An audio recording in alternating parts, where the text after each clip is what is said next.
Hey, it's Bob. In this episode, I sat down with my former IBM colleague, Mr. Chuck Hamilton. He is the Chief Innovation Officer at a consultancy called MShaped and the Chief Learning Officer at MeetAmi Innovations. We're going to talk about the intersection of technology, innovation, and talent. Chuck shares his insights on crowd innovation. He and I did a lot of work around crowdsourcing and collective intelligence back in our IBM days. And we're going to get into the critical role of continuous learning in the age of AI, which of course affects the education sector. It can help us optimize team formation and skills development.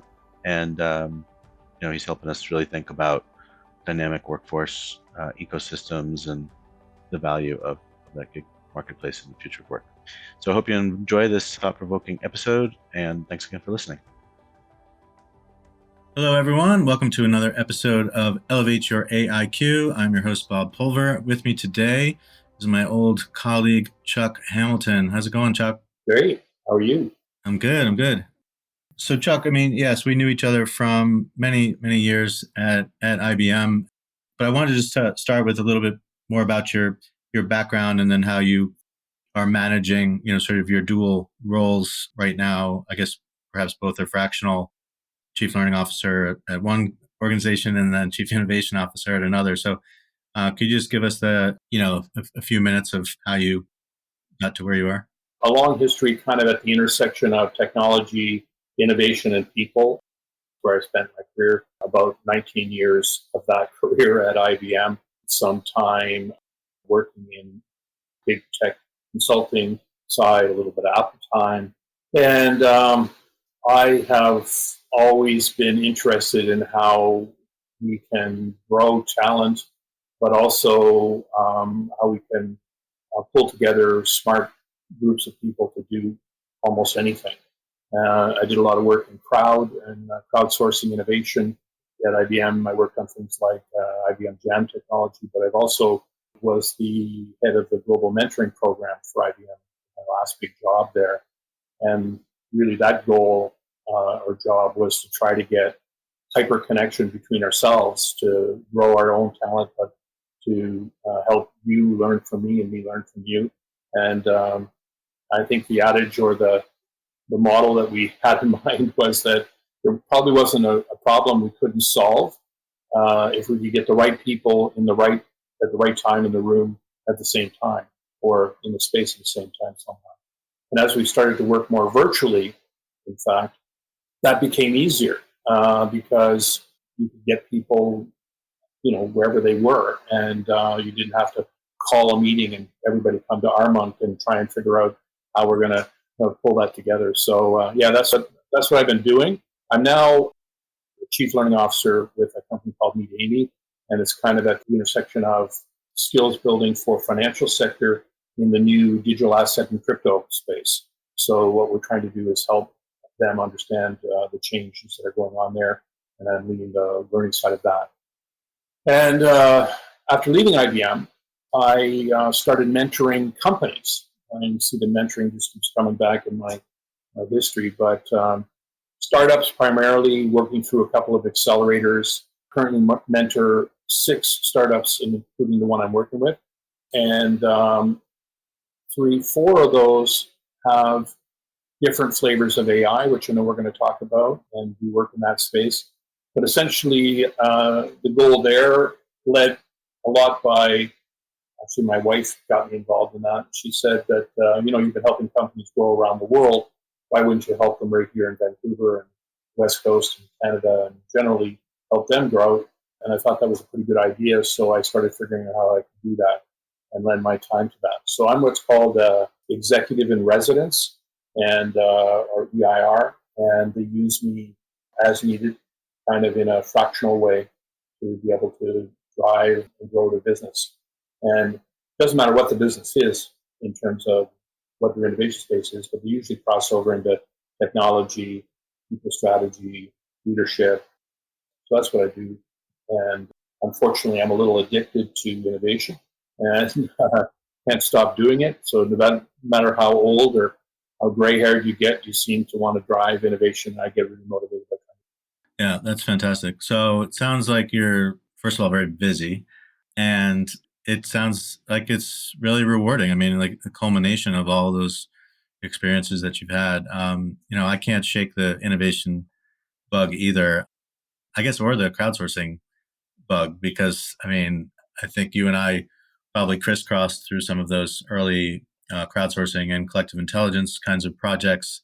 I was certainly part of mentoring and reverse mentoring back in the advent of social media kind of days, making sure that executives actually knew how to build their own, online presence and influence and engagement strategies and things like that.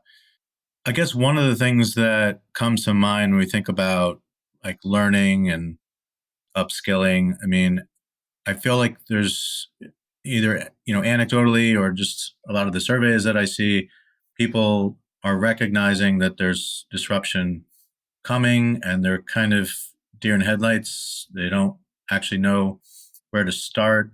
And so I guess one of my first questions to you is like, as you've kept up with, the advancements in AI and what people's expectations are to work with it, on it, because everyone is now just not a consumer, and interacting with AI. Everyone has sort of become a builder to an extent as well, right? And so, I don't think there's any company that's not an AI company now. At least anybody I talk to, they got some aspect of AI they're thinking about. yeah, I think everyone's in some stage of it. You'd really be at an enormous disadvantage if you weren't at least starting to, do your research and figure out what your strategy is going to be. I think most organizations of any size still don't have a cohesive strategy necessarily, but you can't just ignore it and you can't just say we're not going to use it because it's not safe or what have you. We've seen this movie, right? So the transformation that organizations are going to go through is bigger than any prior, transformation within a domain or across a set of processes or any focus area, any specific focus area, because everyone is going to be impacted in some way. And so I guess I wonder, how can we design learning such that we know everyone is being upskilled, not necessarily at the same pace, but everyone has to be either upskilled or reskilled to keep themselves, moving forward in their own, career development. So how do you sort of think about that? Well, there's so much to discuss there. We could be on a conversation like this every week for a few months, and we still wouldn't cover it. Well, I think I have two approaches. I can do both with you, but I want to talk to you about how we were thinking about AI back even 10 years ago at IBM, Sure. how we were going to apply it in learning. I want to talk to you about companies I'm working with today that are applying it and what kinds of things they're doing, and why I think both of them are learning opportunities. And then there's a third level, which is what I call need to know. No matter where you are on the learning spectrum, there's always a part in your journey which is I need to know. I need to know about these pieces, these parts, and that never goes away. And it doesn't matter how you deliver it, the learning still needs to happen, that you understand the basics and then build upon those basics. So we're not doing a good job yet at even explaining basics and how those basics can be applied and making people understand, okay, here's what it is, here's what it isn't, here's what it can do, not do, and that kind of stuff. So that all work has to go on. Let's start with the story first. So I'm part of a group of people at the time at IBM, which is some of the smartest people in the world, called the Center for Advanced Learning. And it was all the people who understood learning at all its levels, in delivery in all forms, and we're planning out the learning strategies, everything from leadership development for IBM through to, what's your next coding course going to be, and everything you're going to do in sales and distribution was all part of a learning platform that had a large budget, and they were able to deliver and have really effective learning programs around the world. So we're sitting in a room, and I think it was in New York. There's a group of us, we're all talking about, well, how do we speed it up? How do we get things to go quicker? The pace at which we do now, where we offer a course, it goes a few hours, it could be a few weeks, it could be some hands-on, it could be real people. It's still very, very slow. And the analogy we were using was Keanu Reeves and Matrix model, where he was basically putting a bit of knowledge into the person's head on the fly, and they were flying a helicopter within 30 minutes, and figuring out how that was going to go. But as a framework, it was the way we were starting to think. And the analogy we used to compare was, if you were an athlete and I could go to you and let's say you're the 400-meter specialist, and I come to you with a new technology or a new piece of equipment or anything you can use or a method that allows you to shave 10 seconds off your time, you're going to be like, yes, please. Or, if I can save, a tenth of a second off my time, sometimes that's going to be enough. So, it's a lighter shoe, or we're going to be able to do something that can actually improve that. So we started to ask ourselves, well, what is that going to be for learning and people development? How is that going to happen? Or is it going to be, we're going to have to take a special drug and, you'll be able to think differently and then be able to learn faster? Or are we going to be able to have something work with us? And the consensus, I think, at the table, mostly the people that were there at the time and for a long time after we were talking about it, was that we're going to have a partner, an intelligent partner that learns with us and learns repetitively and quickly, and then be able to reframe that for us in another way. Because we can't be just the only source of information. And the little things came along the way. I think of a tool like Pocket, which allowed you to streamline everything you were eating and absorbing. So if you want to become a specialist in one area, you basically start only seeing that kind of stuff of the whole web of information you can see. And so with that in mind, we started to push towards having a partner that would learn with us as an intelligent partner. And, I'm looking back at that now. It's we first started talking about it about 10 years ago. We were still talking about it in the last 5 or 6 years ago. And now we're talking about it every day, possibility. And companies are emerging in. Pace of change in the world of business is fast, and that drives incredible complexity for the world of human resources. Welcome to the HR Data Lab's Brown Bag Lunch, a series of conversations with experts inside and outside the world of human resources on how to innovate, measure, and evolve our practices. Our goal is to help provide you with practical examples of how HR has to change and to meet in this complex business environment. Every week, we'll talk to new and different voices on all aspects of human resources. And guess what? You get to chat with us live. Live? Live. So they can answer questions or they can ask us questions. They can ask, they can answer, whatever they want. They get to talk with us live. That's awesome. Sometimes we geek out on the data and technology that underlie the processes that drive the world of HR. But the conversations are always insightful and fun. So please enjoy the HR Data Lab's Brown Bag Lunch. Rapid succession to do AI-assisted learning, many assisted agents, all kinds of agents that are able to do that. I see that as a really good thing because there's an overabundance of information now, and that information needs to be culled and sorted in a way that can be spit back to you so you can absorb it and learn it faster. In addition, we've been kind of conditioned by the TikTok world of learning, I call it, where, I can watch a little TikTok video, a minute and a half, and it shows me how I can make a pizza. And, it speeds the film up, the video up, and everything's going through at a different pace. But, in a minute and a half, you pretty much have the gist of how to make that pizza. Well, we haven't been working in units like that for learning and development for people for a long time. And we're starting to get into a more micro fit that is more aligned. So what the AI tools can help us do in that case is streamline, synthesize, condense, and pull together information. But to follow that analogy on a little further, if I only gave you little bites, it would not be a diet.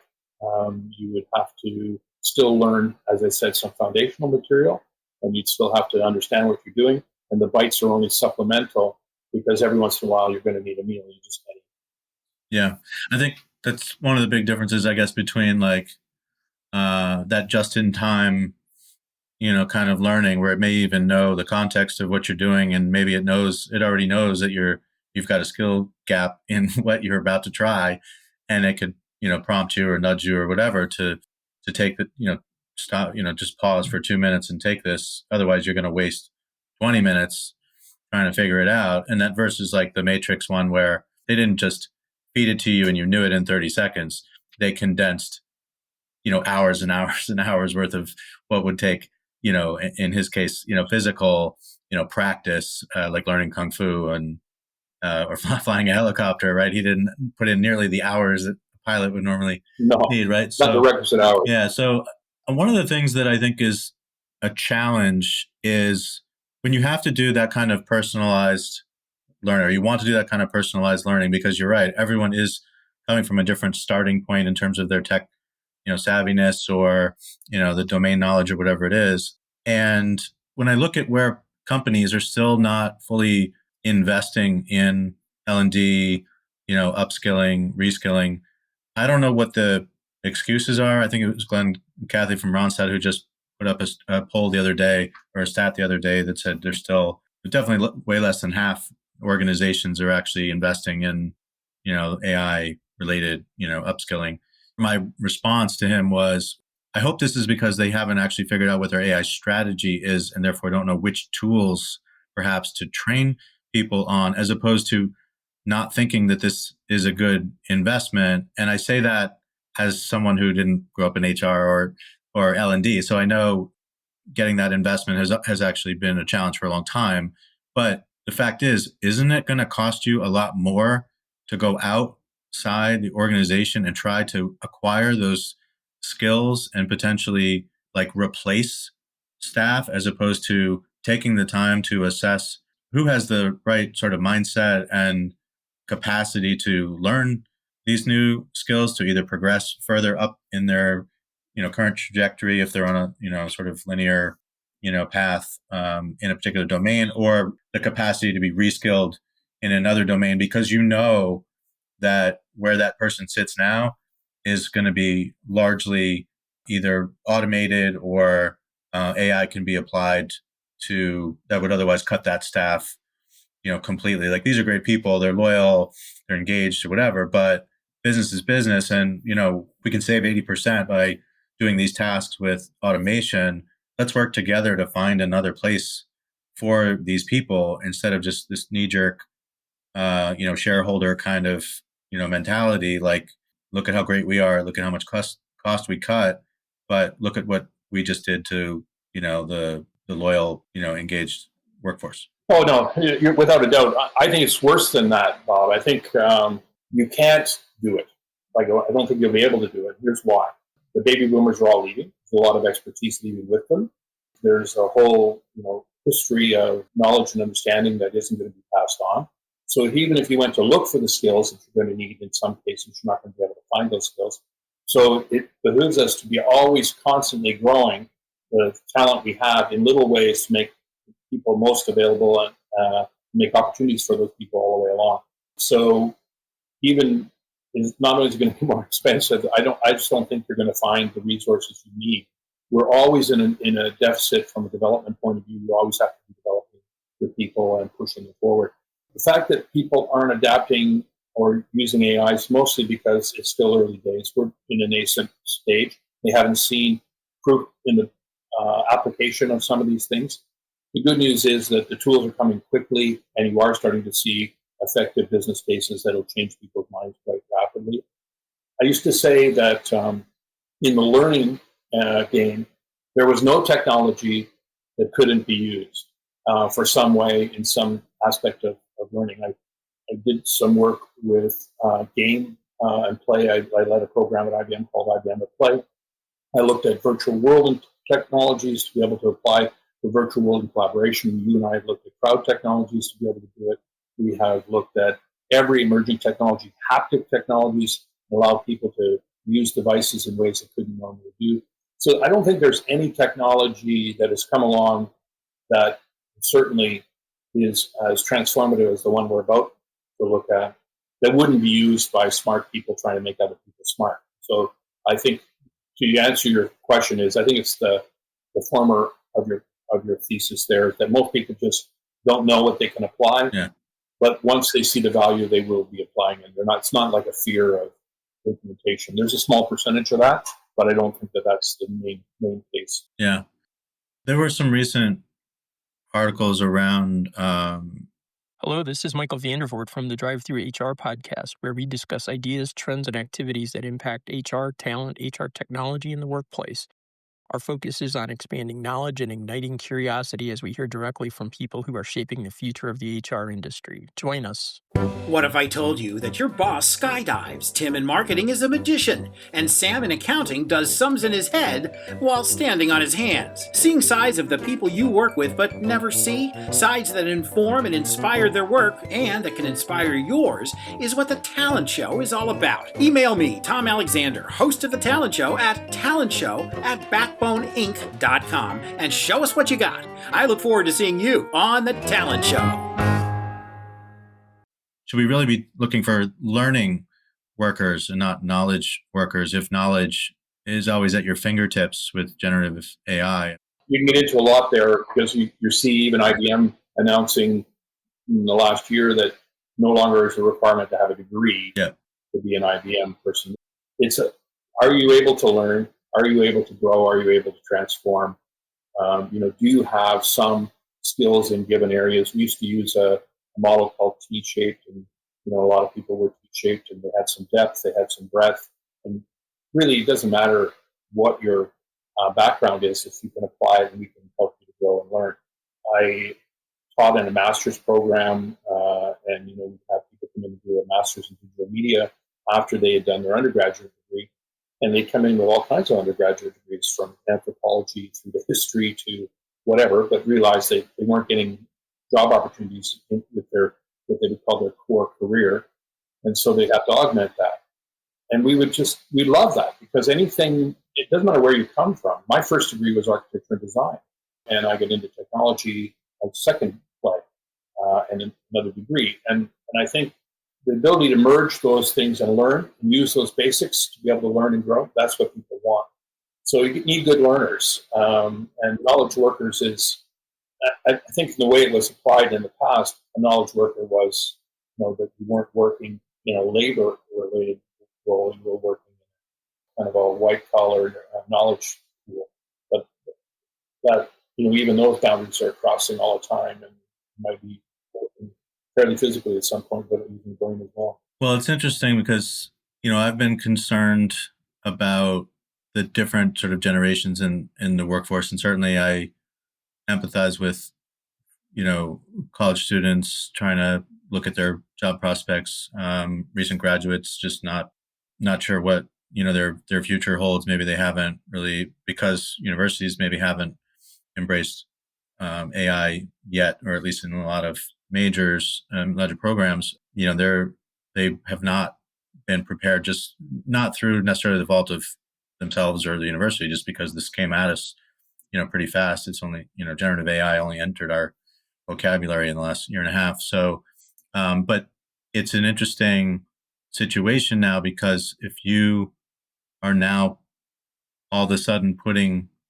and then the flip side of that, before I get there, flip side of that is, Gen Xers like us who have a lot of work experience, you could say, well, we should be able to work until we're, well past, official retirement age, quotes, air quotes there, and just because we've accumulated so much knowledge and what have you. But now with people saying, so these studies I was referencing were basically saying or positing that if knowledge is no longer scarce, even potentially institutional knowledge, if you set up your programs and your data appropriately where AI can access it and learn from it, then AI skills become more important than the knowledge and experience of some of the more tenured, parts of the workforce. And then maybe the pendulum swings back to saying, well, okay, well, if you're using generative AI, throughout your higher education, you're not just graduating with no work experience. You could actually combine generative AI, inside a company with your ability to use it to be productive and effective and to make data informed decisions. And you come out of there as a, 22-year-old, ready to roll. Yeah, sure. And you can get work experiences and it's just another tool in your arsenal, tools you can bring to the table. And as we tell our graduates, we're teaching them, like, just going to bring more to the table. This brings us to an interesting topic around mentoring, which I mentioned earlier, head of the global mentoring program. So one of the ways, now that I became a fractional kind of guy, where you can use my brain in chunks or my time, people do things like, we've been doing a thing called two in a box. So two in a box, I don't really have heard of it, but basically a person like me with some new person that's coming in the organization, we're going to cross-pollinate our skills. We're going to tackle problems in a cooperative way and solve that problem, and or work on problems and we can learn from each other. I see the reverse mentoring as very valuable as well, from the new person, their perspectives of coming and what I need to understand about how they see the world and why they see it that way. So the ability to have a person come work with a tenured person, and that's a great upskilling model, and we can do that really well. And there's many AI layers that could fit around that. But the very first one would be accurate matching of skills between people, and the ability for an organization to know that I've got Bob who just started, and I've got Chuck who can do some greater depth with them, and they have crossover skills, and they can do more work together, and it'll be a better match. That kind of depth of understanding is very rich. I mentor a company called Pick My Brain, and basically it's got a series of brains you can book in intervals from 15 minutes to a month. And, I get booked and called all the time for different periods of time. And the CEO, Maxine Cunningham, is just driving this attitude of, we're going to connect the world's people. We're going to connect the world's brains. And that's a fantastic model. I didn't have that at my disposal as a tool set when I was at IBM. I would have liked to have better ways of connecting people's brains. But the ability to mine those connected brains is going to be a phenomenal leap for humankind. So I think that's a great opportunity. It's and again, you can see how it starts with, let's get people connected, and then let's understand what they know, and then drive that out. I took your advice. I did create a Pick My Brain profile, so I'm up there. Well, hopefully, people, if you've been promoting yourself, I'm going to just promote myself on my LinkedIn page, and then people will be calling up and using time. It's a benefit for all people. This is part of the Open Talent mission that you and I have been working with the whole Open Talent Consortium and stuff we do. Yeah, I think my experiences with some of these like gig, freelance platforms has been, I'll just say, suboptimal. But I guess I look at this space from a couple perspectives. Certainly, I have some self-interest there as a independent advisor and solopreneur. I think that I would be a good fit for some of these fractional projects and short-term projects. But I also think about it, again, going back to those IBM days. I mean, one of my, if you remember the BizTech program, people would propose an idea. Someone would say, as an executive, I'll give you $50K to fund this, and you guys put a team together and go build it, and let me know how it goes. And so, and you would apply you'd see the description, you'd say that we're looking for people with these skills, and they would hire people. Not hire, but you know what I mean? It was like this extracurricular project, right? So if you had your manager's permission, you could apply and then be part of this team, either on the business side. But it was all, often is today, you're hiring these individuals without necessarily assessing how these people might work together as a team. I mean, yes, you have your list of skills, and you can look across, 6 different job descriptions and say, let's make sure we've got a balance here, and let's make sure that we've got everything covered so we don't have any gaps. But you didn't look at, personality, you didn't look at work style and leadership skills and things like that. It was just kind of this rough cut at it, right? But today, yes, I mean, that kind of thing can still happen, and maybe, these internal talent marketplaces can help to facilitate, some of that work. But I still don't know that they have the sort of team intelligence to be able to look at that to get all at the same time. Or let's say, okay, we're going to go experiment with Gen AI. We're going to grab an engineering director and couple devs and, a PM and maybe a project manager or whatever, and we're just going to do like a little skunkworks thing. Well, you want to go through this similar exercise, right? You want to say, we're going to spin this all up, but let's use AI to build this AI team, and let's try to look at complementary skills and not personality, but like psychometric kinds of things, behavioral kinds of things that might say, give you a better sense of whether these people are going to be working well together, because that's going to drive the success of the project, and it's going to, in some ways, mitigate some of the risk you might otherwise have by trying to do it, hiring one by one. Yeah, maybe there's no diversity on that team either, and then you're not going to get ideas that are outside the box. That's exactly right. Maybe you're going to have people that only worked in southwestern U.S. and never worked anywhere else. It's often the case with a lot of the recent grads and other people I'm working with. They've never been on a team. They don't know team dynamics in sort, unless they've been growing up in sports-related teams or other teams that they're a part of. One of the other companies I mentor is called Ripen, and they try to ripen individuals on the vine, essentially give them experiences in the context of where they are. And most of those are all the soft skills, the team skills, the growing skills, and so on. Get them before they graduate, because that's not often the thing you're going to learn in the university environment and how those teams form. So I agree with you. The magic comes not from a pool of a bunch of really smart people, but from a pool of smart people who learn to work on and effectively as a team, and get a product out or get a vision out. And so often, I think you probably share this history, with a big company like we were. Finding a great career has always been a challenge. But today, with the massive changes underway in just about every sector of the economy, in just about every country in the world, finding a great new career is even more challenging. And if you're a student, recent graduate, or someone else early in their career, it's even harder for you because you just don't have the experience that those who might be 10, 20, 30 years older than you have. The answer?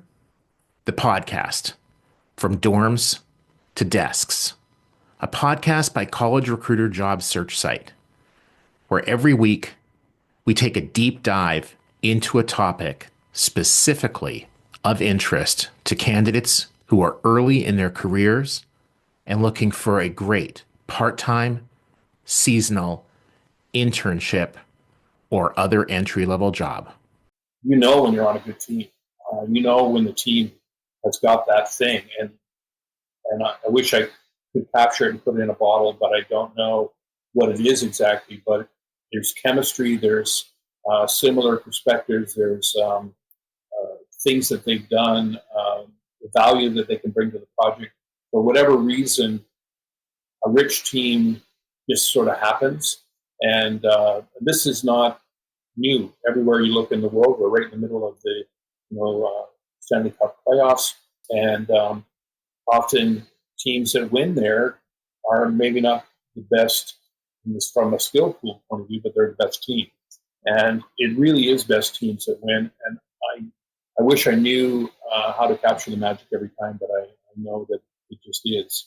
I think Lou Adler had a post recently around like HR Moneyball, that really is what it's all about. I mean, the hiring manager or whoever's going to lead the team may be like, well, where'd you find this guy? Or how'd you pick him or whatever? And it's just like, it's a large part what the data is telling us. You've got to trust your data, and you've got to gather other signals that you may not have been gathering before. So put those feelers out, and you've got to combine some level of human intuition, I suppose. I mean, there should be still a human in the loop. Don't let an AI completely do all the work. But I do think that there's a lot of human bias that would prevent that team from otherwise forming if you allowed people to free rein to push back. Or the other part of that is that we've been growing on a calendar of days, weeks, months of availability. You couldn't talk to a person that you wanted to talk to get on your team because they had, unless you were prepared to book them for a week, and availability was, months away. you couldn't do that. So often teams get formed because they were available at the right time, and theoretically they have the right skills and so on. And so now, you and I've been talking, if you can think a little bit more fractional, almost any knowledge can be available in any unit of time. And there's, this old adage, if you want to find out about a given topic, take, your favorite developer out for pizza one day, or your favorite leader out for pizza or whatever, and you learn more in an hour with that person than you would normally ever get to do. And I think that is now an opportunity that we've never had. It's all coming to bear by better networking individuals and better networking skills. I guess one of the things that I think about is, even if you had all the intelligence to do it, so you had all the right data points and you had all the integrations with extended workforce platforms and gig platforms, and obviously your internal, availability, maybe that's in a talent marketplace, but not everyone has an internal talent marketplace. But even if you connected all of these systems and the data was all there and you had the intelligence, one of the things I think about is the intangibles around culture of an organization, and whether the workforce would feel some animosity that certain, prized, roles wound up going to, someone who just basically parachuted in because, some AI said to go in that direction for that particular set of tasks or whatever. But I just think about, like, companies, just how they would handle the cultural things, the workforce engagement, and just how that all plays out. Any thoughts on that? Well, it's one of the key examples why humans will never be completely displaced by any of this technology, because humans make some social and cultural decisions that are maybe better for the organization, company, and individuals that they know, where machine logic has never been able to that capability. So I think the first thing is, let the organization deal with that culture and make those good choices, and don't be led by the technology in and of itself. That said, though, the people that we've been hanging around with in the open talent space are starting to argue that it's okay. I never wanted to be your 19-year veteran of IBM. I wanted to be in this role, and I need to be building my skills like a portfolio. I'm going to do a little bit of work for this organization, a little bit of work for that organization, and so on. And I'm going to grow my portfolio such that I am more indispensable, more valuable to all organizations by doing that. In addition, they're after some different work-life balance, or what my friend Dan Pontifac talks about, bloom, and the ability to bloom where you are and in the right way. And I think people are shifting their values about what they want to do. In the post-COVID era, some 60% of people in the middle of the work environments are saying, I'll go back a little bit, I'll be hybrid if you want, but I'm never going back to what I was when I was in the full-time mode. And then 15% have said, I'm never going back ever to a full-time in-office kind of situation, and want to be in a virtual and a lighter mode. And then the other 15+% on the other end has said, I must go back because I need the office environment, I need the physical space for whatever they're going to do. So I think that the work dynamic has changed, so I don't think it's going to be as prevalent. It's not going to be a worry as much as you think. And it's continuing to change. And if people are losing opportunity for what they would consider career track positions, then they would choose to go elsewhere, and skills will go elsewhere. There'll always be new skills coming to use you there.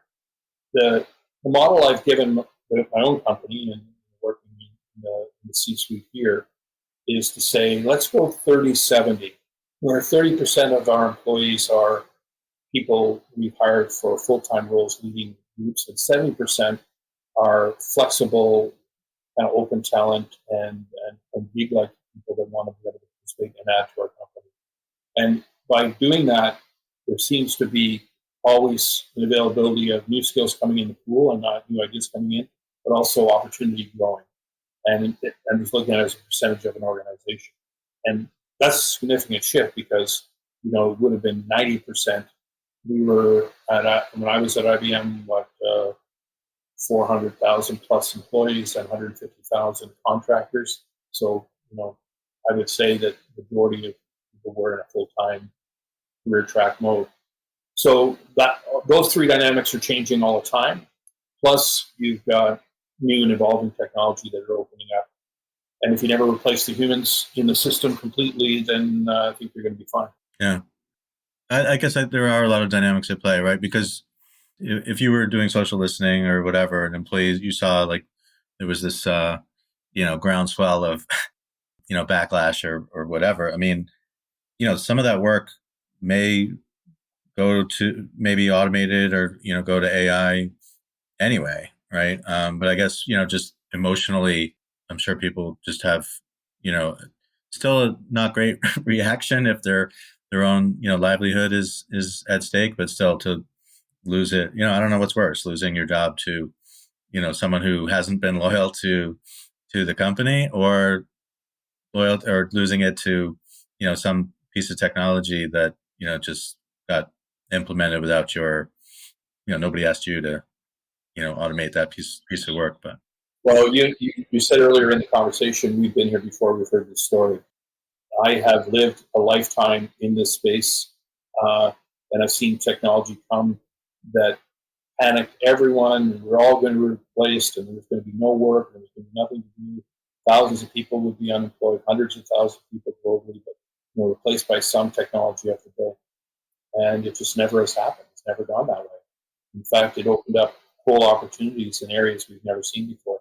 Up till 2 years ago, we never saw a position advertised for a prompt engineer.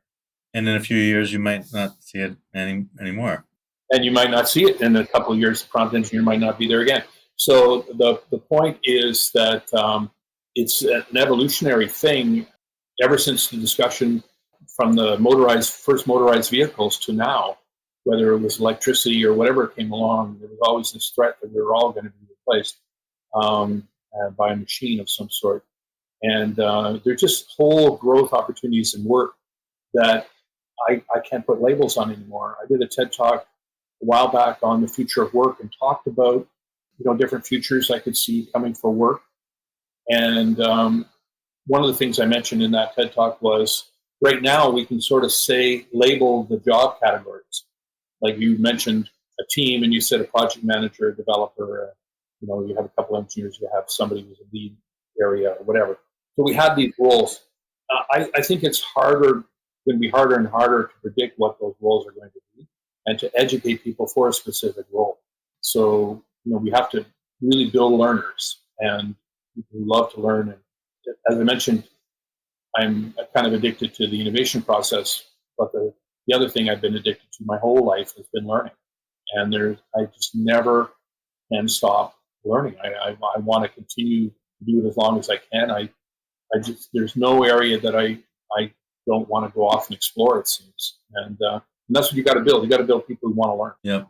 I guess I'm curious about your stance on using blockchain for portable digital, credentialing, and the future of that when it comes to, hiring, sourcing talent, identifying talent, and validating, those credentials, because it's really a kind of a disaster today, even with some pretty slick tools today, but some of them are questionable on the responsibility, ethical, front. Well, blockchain is going to change all of their credentialing. It's going to change your medical record. It's going to change everything you think about in every industry. There's a number of really great resources that talk about all the different industries that are affected by blockchain. I mean, if you're working in two technologies right now, work in blockchain and AI because they're transforming the way the world thinks. I think all of our vaccines and the vaccine, histories of measles and everything when my mother passed away, I kind of lost my record of what my vaccination history has been. All of that stuff needs to be on the blockchain. It's a smarter way to do it, and we're going to be doing more of more of it. And of course, the big thing that's happened with Web3 is money is moving to blockchain and finance moving to blockchain. And that's a smarter way of dealing with a lot of money as well, because there's an awful lot of money lost in the TradFi world that never gets explored and found. It's interesting. The companies I'm mentoring, two of them are in the blockchain space, and blockchain and AI are crossing over quite quickly. One of the companies is called Lode, L-O-D-E, and they started off as a crypto mining company doing traditional crypto mining work. But what they started to realize is that there was a whole load management problem where there were requests being made that needed to be shipped. AI makes huge load requests for computing processing power and energy. And if you could divert those and move them around in a smart way and an intelligent way and move those requests around, you can really change everything. So they're leveraging the concept of how blockchain works and AI, and then smarter load management for the whole thing. And again, would that company have existed even 5 years ago? No, it's a new one in the space.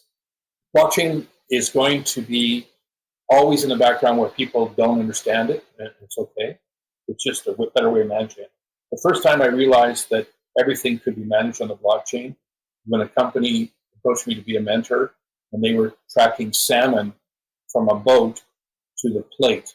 And I didn't know that the outside of a salmon's skin is like a fingerprint almost, and they can track that fingerprint through time and through its delivery process, and that salmon then arrives to the plate. We can say that salmon came from that boat and that fishing where it was happening.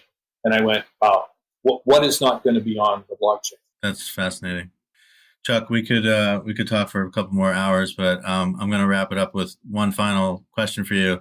When you think of an AIQ, what do you think of in terms of what people need to do to get sort of smarter around the space? Well, we've covered some of this today, but the first one is, I said, there's AI basics, AI understanding, AI fundamentals, training and development that needs to be done around it. We should be creating the first 50 modules of what the heck is AI and what isn't.